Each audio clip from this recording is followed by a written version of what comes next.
Ahí se perdió un poquito de lo que conversamos. En la grabación estoy diciendo. Entonces, la otra forma es proteger las paredes con taludes laterales. Y eso va quedando trazado, igual que la profundidad hay que controlarla, sobre todo para ver el tema del tensado de los anclajes. Cuando hay estas soluciones de taludes, también hay un proyecto de taludes que va a venir con una especificación técnica. En ambos casos, la especificación técnica nos va a indicar el procedimiento constructivo y la especificación de los materiales. Y además de eso, tenemos que saber, cuando nosotros estemos en una obra de excavaciones profundas, que el control de calidad, el control del desplazamiento, hay que ir midiendo si las pilas se deforman. A medida que uno va bajando con la excavación, uno tiene que ir chequeando que estas paredes estén quedando, que no tengan deformaciones. Si se detectan deformaciones, ya ahí hay que llamar de urgencia al calculista para que haga una evaluación de qué es lo que puede estar pasando. Y además de eso, todo eso está en una norma. Entonces, si están en un caso de que llegan a estar en una excavación profunda para un edificio, tienen que tener por ahí a mano la norma. Esta norma, aquí tiene un error el texto, eh, es 3206, la norma. Es una norma que se llama, lo tengo escrito por aquí al lado, 3206 del año 2010. Es una norma de geotecnia que establece las condiciones para los socalzados y las entibaciones. Y establece los procedimientos que uno tiene que tener en la obra para controlar la ejecución. O sea, no es un tema que está bien regulado, entonces ahí tienen que acordarse que hay una norma que tienen que consultar.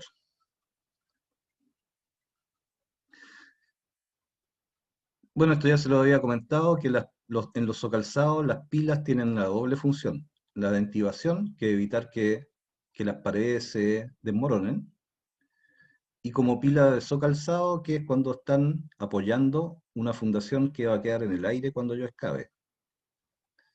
Entonces nosotros también podemos hacer socalzado si estamos haciendo una casa, por ejemplo, y hacemos una excavación y nos apareció el muro del vecino, y nosotros vamos a bajar un poquito, tenemos que socalzarle la fundación.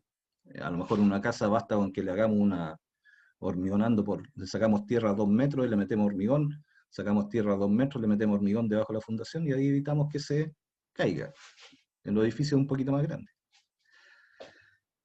Y la entibación es evitar que la tierra se derrumbe dentro de la excavación. Ahora ustedes me dirán por qué en las fotos las pilas están separadas y aquí en medio no hay nada, ¿cierto? Eso va a depender del estudio de mecánica de suelo.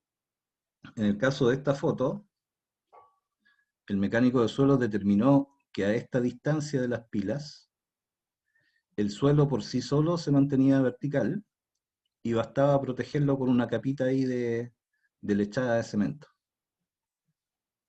En otros casos, el suelo no resiste este espacio vacío y se coloca aquí, además de las pilas, se van colocando placas, pueden ser tablones o pueden ser pantallas ya más grandes que evitan el desmoronamiento aquí entre medio. En esta foto resiste por sí solo, no siempre es así. Ahora, si ya es necesario colocar una entibación completa de toda la superficie, ahí ya no nos conviene usar pilas.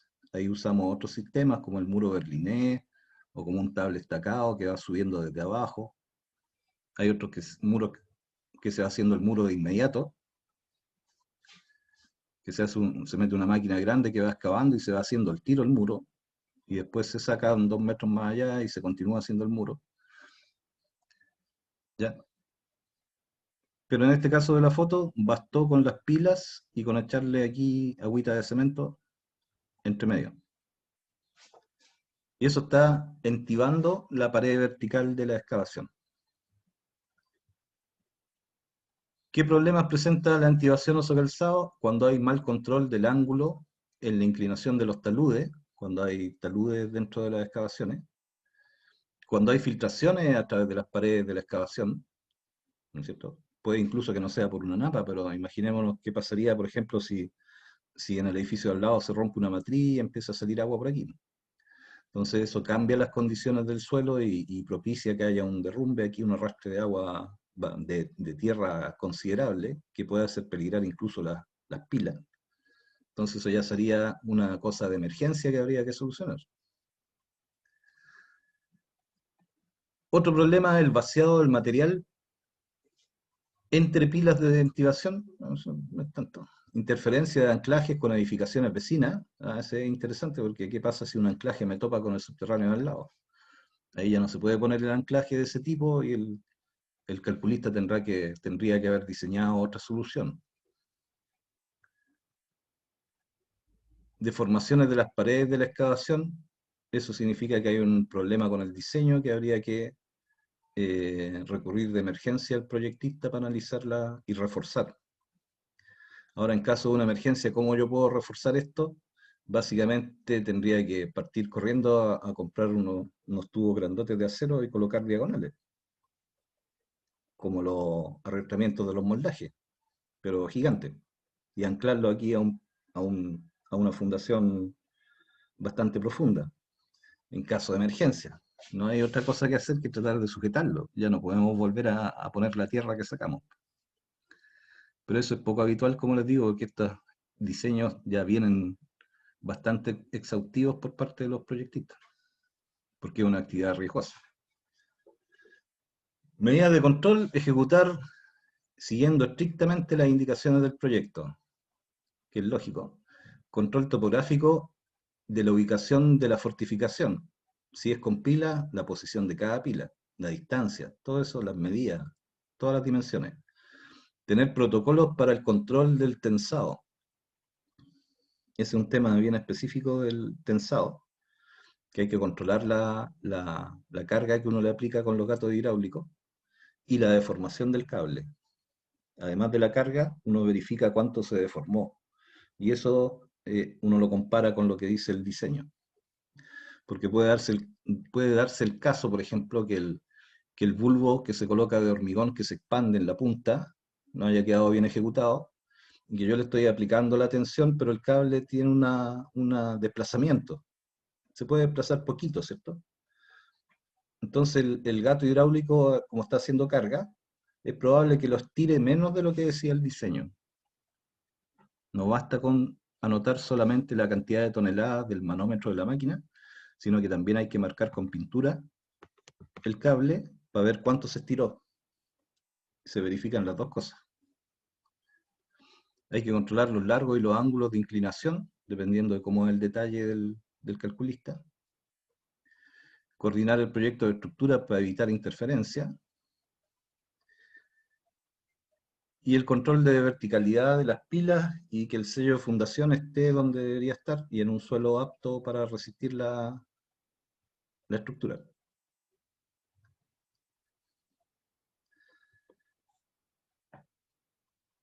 Eso es respecto a lo que traía respecto a las excavaciones profundas.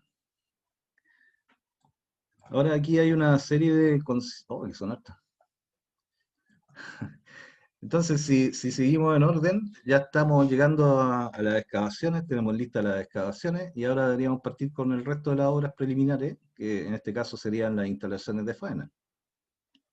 Las instalaciones de faena yo creo que ya la han visto en varios ramos, así que la vamos a pasar bien rápido. Pero si ustedes piensan en un terreno como este, que casi todo el terreno equivale a la excavación de los subterráneos, que normalmente pasa en los edificios, y después la planta del edificio se achica en el primer piso, y ahí ya se me generan patios grandes. Pero mientras estoy aquí abajo tengo súper poco espacio en el caso de esta foto. Normalmente las instalaciones de faena las ponen ahí en una orillita de la excavación, casi colgando, y también hay que hacerlo con cuidado, tiene que tener sus barandas de circulación, todo bien señalizado, reforzado para evitar caídas de esa altura, imagínense. Entonces también aquí en estos casos la instalación de faena es especial, hay que adaptarse al tipo de obra.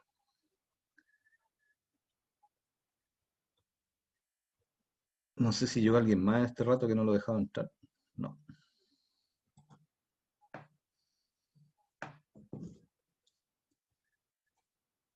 ¿Alguna consulta antes de empezar a ver el tema de la instalación de faena? No, profe. Está claro.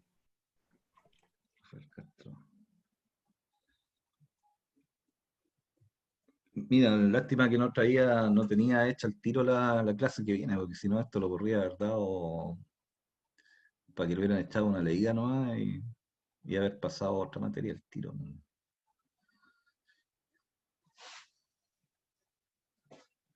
Bueno, aquí están los ítems que debería considerar como mínimo una instalación de faena, ¿cierto? Ustedes todos ya los que no los conocen en obra lo han visto en los otros ramos del tema de edificación: cierre provisorio, servicios básicos, accesos a obra.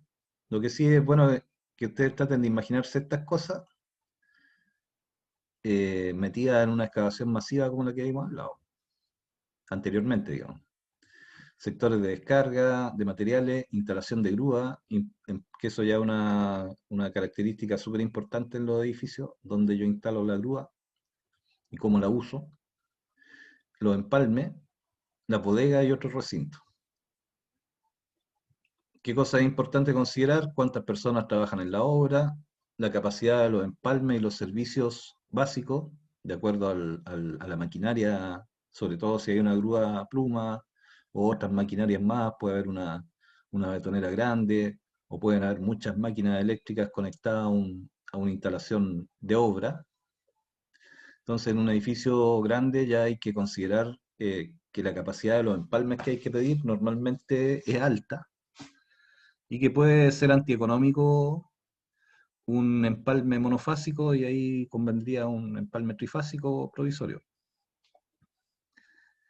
Importante ubicar por dónde van a estar las acometidas, el emplazamiento del proyecto, el flujo de vehículos, edificaciones vecinas, volúmenes de materiales a transportar, etcétera, y sectores de carga y descarga.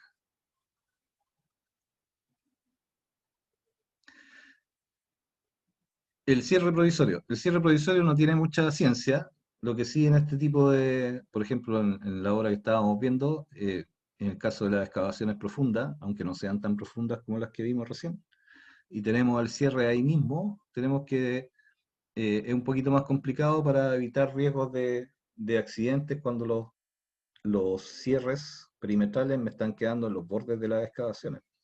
O sea, por fuera yo veo un cierre súper amable aquí, la vereda impecable, pero por dentro hay una excavación que va a ser cada vez más profunda. Entonces yo tengo, el cierre tiene que ser lo suficientemente seguro para que la gente que circula por aquí tranquilamente, sin darse cuenta que al lado hay una excavación de 20 metros, cuando esto ya esté abajo, requiere que el cierre esté preparado para resistir esos accidentes de gente que va pasando por aquí afuera.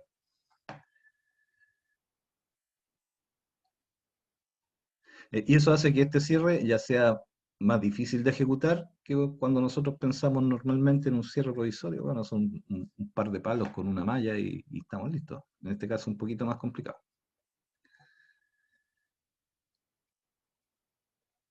¿Qué medidas de control tenemos que tener con un cierre provisorio cuando estamos en una obra de este tipo?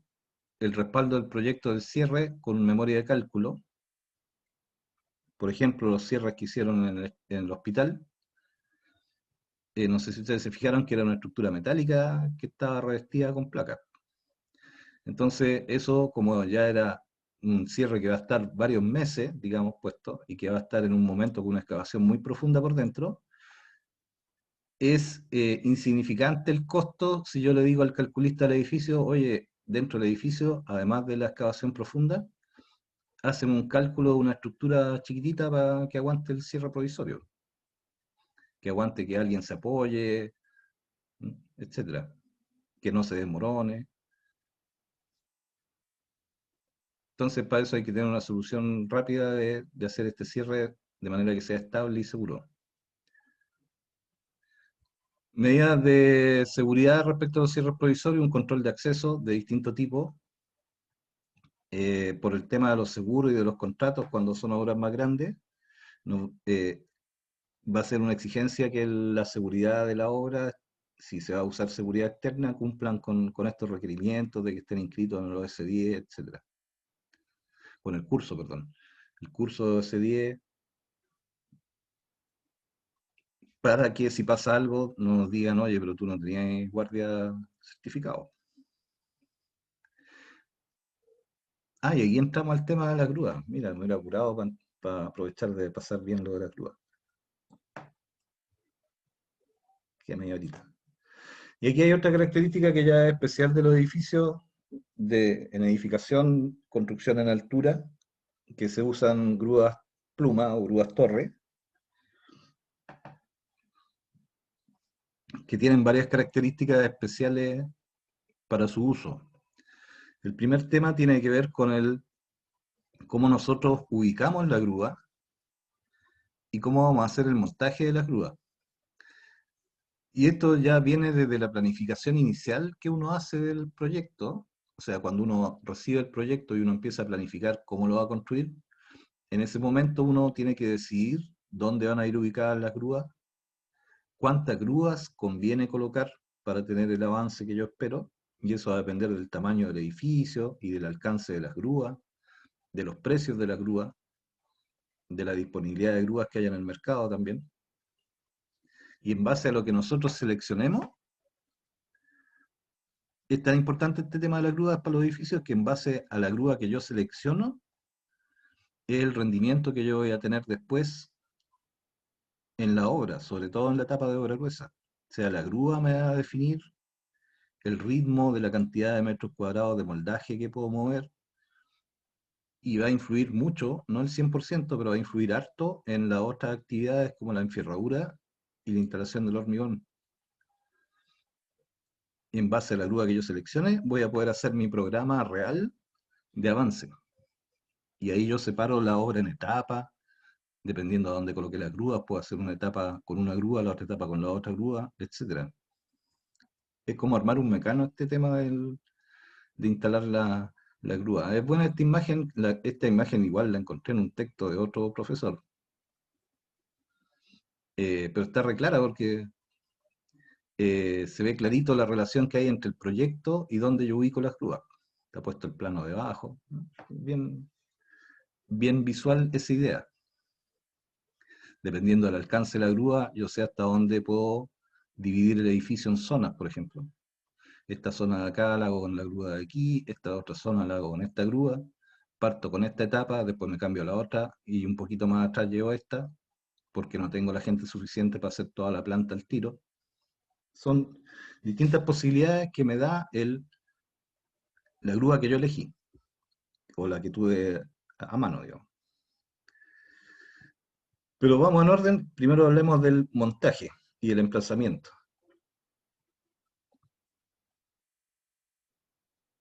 Aquí va a ser distinto cuando la edificación tiene espacio por afuera, digamos. O sea, yo tengo terreno disponible afuera del emplazamiento del edificio. Eso es más fácil que si el edificio ocupa todo el terreno, porque me da más espacio para yo distribuir mis grúas. Las grúas van a estar ahí un tiempo más o menos largo, así que la idea es no colocarla en una zona donde yo esté trabajando, aunque en algunos casos, cuando las plantas del edificio son muy grandes, hay veces que se coloca una grúa grande al medio y se construyen, no sé, todos los subterráneos con la grúa ahí al medio. Y se van dejando las pasadas en las losas, o sea, se van dejando las losas sin, dejándole un hoyo donde está la grúa, y cuando se retira la grúa se completan las losas, o sea, pero es lo más difícil, digamos, lo más fácil siempre es colocar las grúas por el perímetro, en una zona que sea fácil desarmarlas después sin afectar la estructura. Por eso este párrafo que dice el proyecto se emplaza en un 100% del terreno y dificulta emplazar el equipo de la grúa, el equipo de grúa. También hay problemas con las interferencias de los giros de la pluma con los edificios vecinos, ¿no es cierto? Eso también nos hace perder rendimiento de la grúa si es que tenemos que limitarle el giro para no meternos con el edificio al lado, por ejemplo. Y también hay que verlo cuando tenemos más de una grúa pluma instalada en el mismo terreno, que hay que considerar el radio de giro de las plumas. Las plumas son la parte esta horizontal de la torre. ¿Qué otra cosa puede haber? La dificultad para el retiro, por problemas de accesibilidad. Eso hay que analizarlo caso a caso, depende de la obra que les toque. Dificultad para instalar la grúa por interferencias con fundaciones y estructuras del proyecto. ¿No? O sea, si nosotros queremos meter una grúa aquí al medio, tenemos que colocarla donde no nos va a chocar con las fundaciones, por lo menos. Porque si la dejamos atrás, es una pérdida de tiempo grande después estar haciendo esos pedacitos que nos faltaron. Problemas de capacidad de carga o de operación por la interferencia con otras grúas que pueden estar en la misma obra, y en las ciudades como Santiago hay problemas de densidad de que a veces uno choca con la grúa que está construyendo el edificio al lado.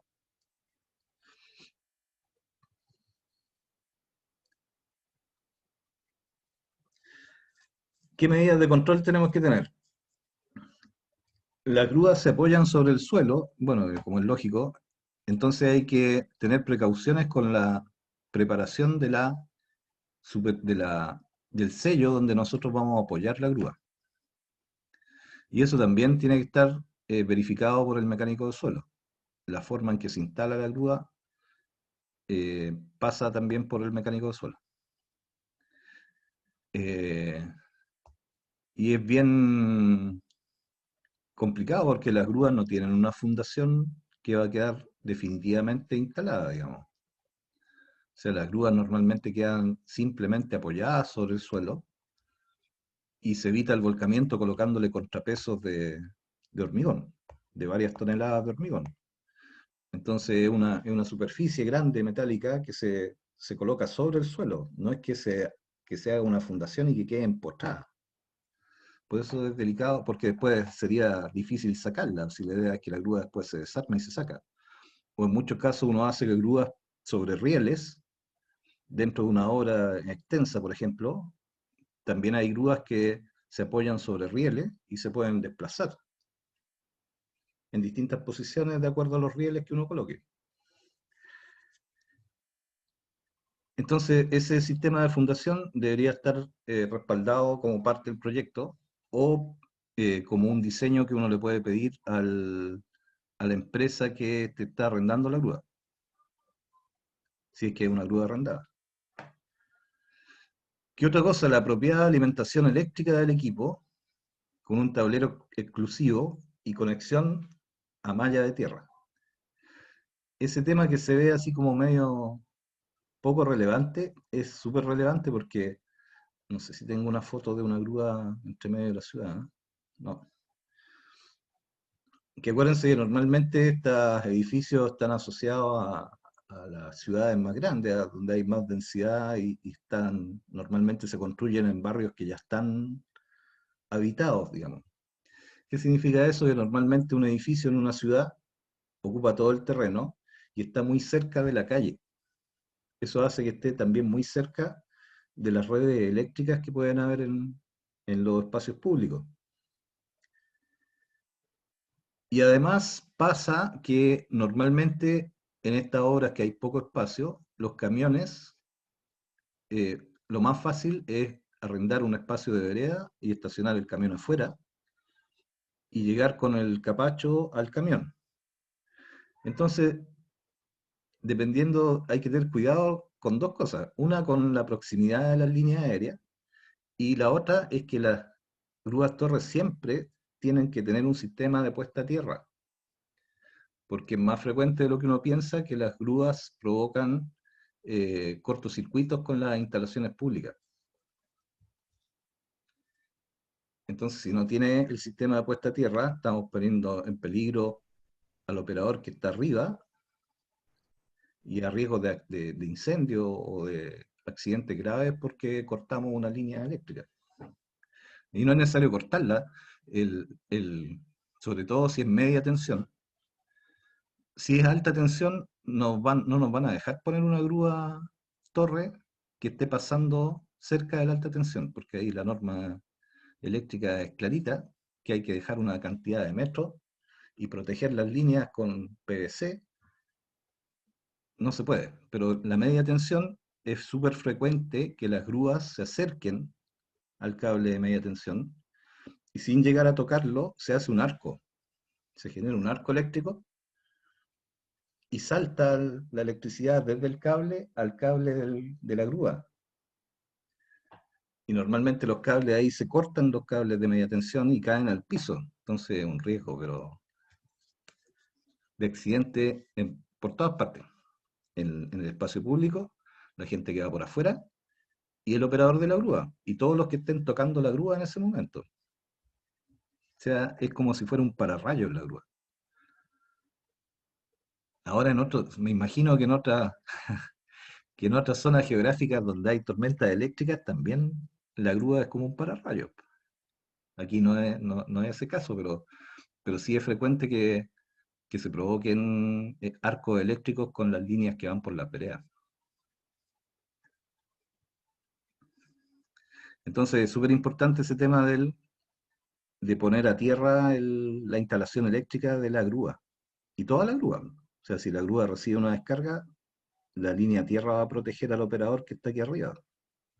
Si no tiene línea a tierra, se achicharra el operador que está ahí si toca un cable de media tensión. Ya. ¿Dónde está eso?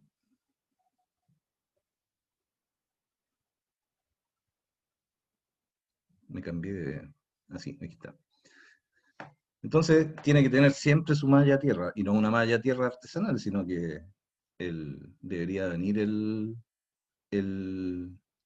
Si yo arriendo una grúa y hago un contrato con un proveedor de grúas, yo le debería pedir que me entregue el detalle de cómo va a ser la fundación, dónde se va a apoyar la grúa, que me entregue el diseño de la malla a tierra, y yo como constructora le hago la malla a tierra, y ahí él me instala la grúa. Emplazamiento que permita vista de la zona de carga del operador de grúa. Eso es difícil porque hay muchas partes del movimiento que tiene que hacer la grúa que no quedan visibles. En el fondo hay que tener presente ese problema, y si no tiene buena visibilidad, bueno, se le coloca el personaje este que es el loro, bueno, que no se llama loro ahora, antes se llamaba loro, que ahora se llaman rigger, ahora que todo tiene procedimiento. El señalero que le hace señas al gruero es un rigger, como los riggers del puerto que hacen señales a la grúa. Tienen que tener un curso de rigger. No sé qué significa rigger, pero es como Sí, unos el, cuatro. el que le hace las señales al gruero. Mira. También hay que revisar los medios de izaje y los cables. Los cables tienen una vida útil, igual que todas las piezas que permiten enganchar. Pero olvídate el teléfono que voy a comprar. Todo lo que engancha la...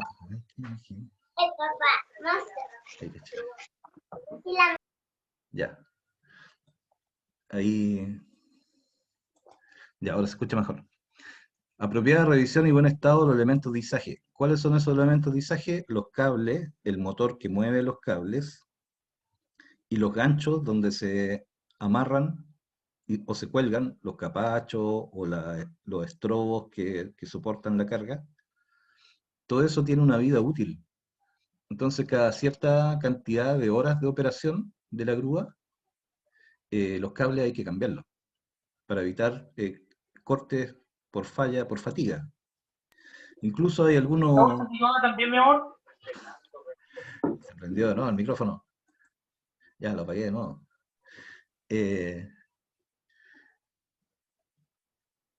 Como les decía, incluso hay unas pruebas que cada cierto tiempo hacen los proveedores de las grúas torres, que le colocan una carga, o sea, con la grúa funcionando, por ejemplo, cada 2 meses, le ponen una carga de prueba de cierta tonelaje y ven si el cable se deforma lo que debería deformar. Si se deforma más, significa que tienen que cambiarlo.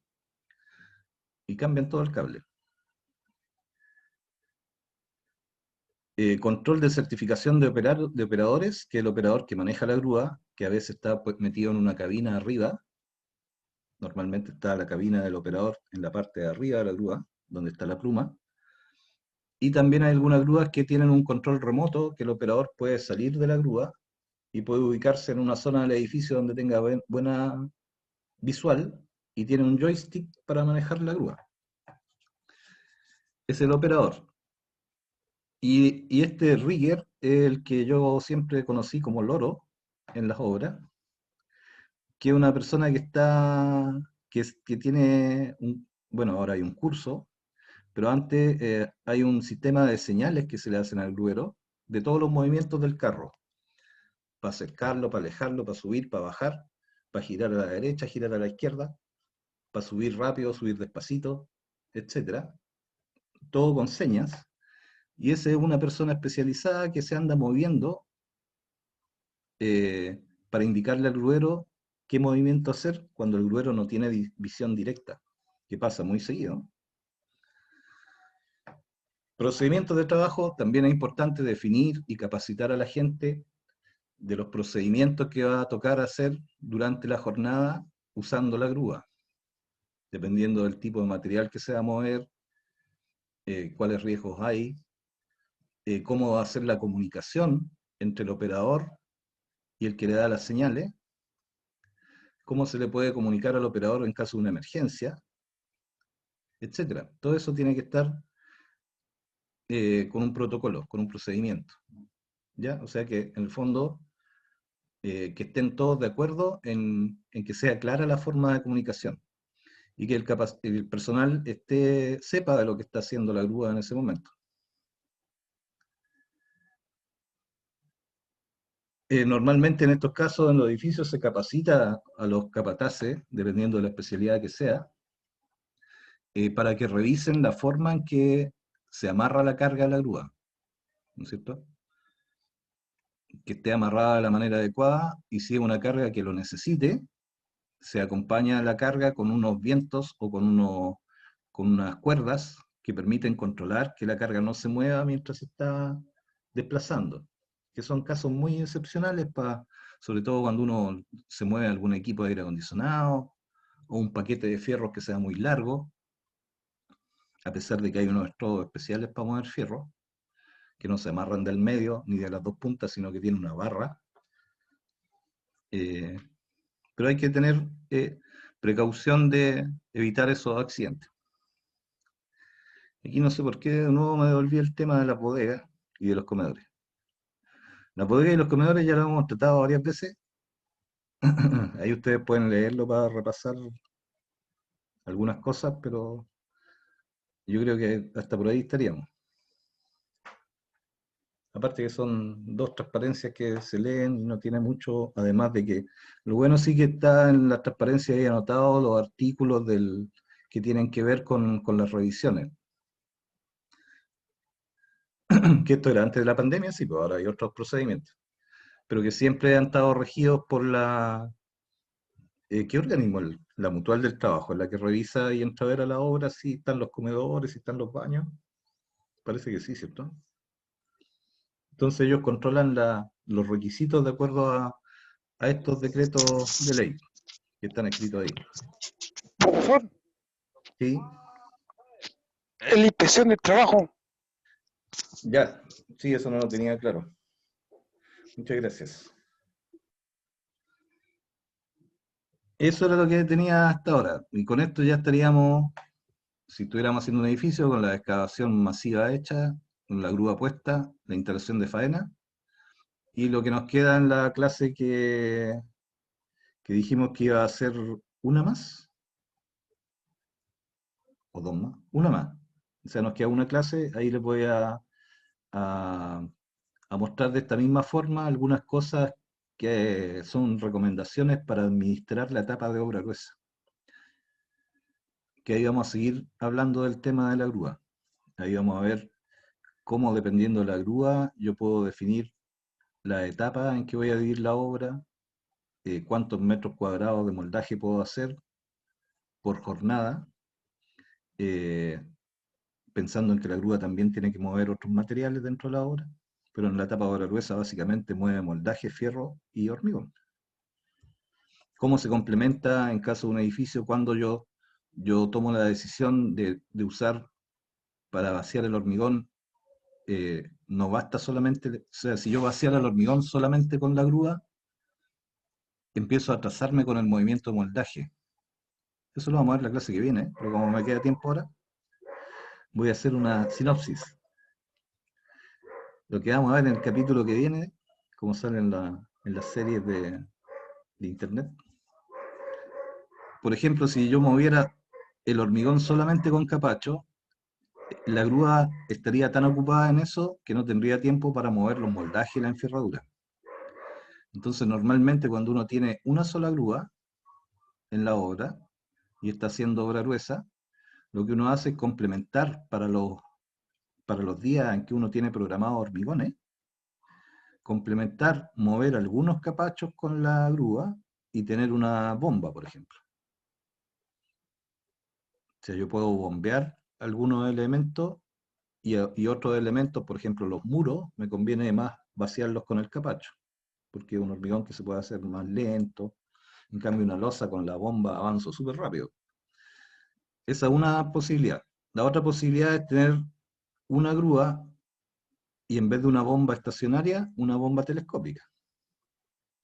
La otra posibilidad es tirar el hormigón con el capacho, con una bomba estacionaria y con una bomba telescópica.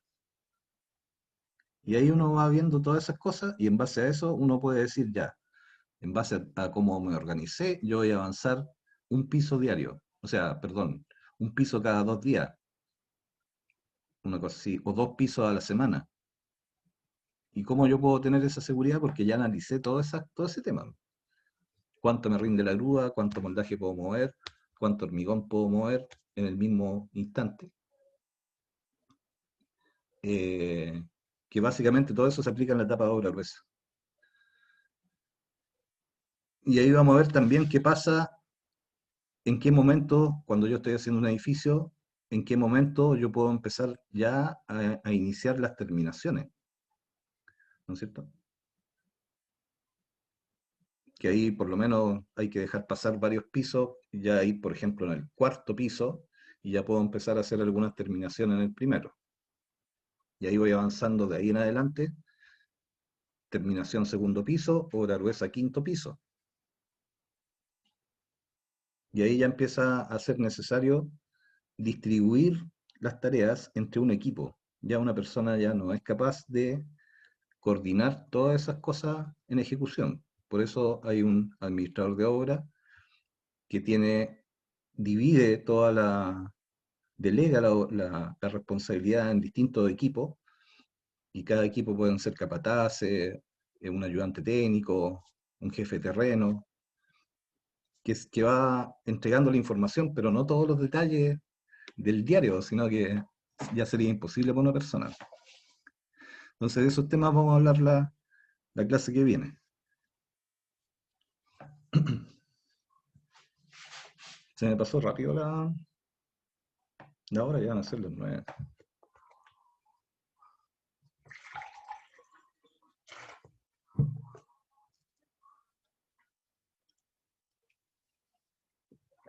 ¿Están ahí todavía o se fueron a tomar once? Estamos aquí, Estamos aquí, profe, hombre. escuchándolo. Ah, que como no decían nada, yo dije, "Pa, ¿qué les Que está pasó?". interesante lo que está hablando, entonces yo creo que estamos todos atentos. Y bueno,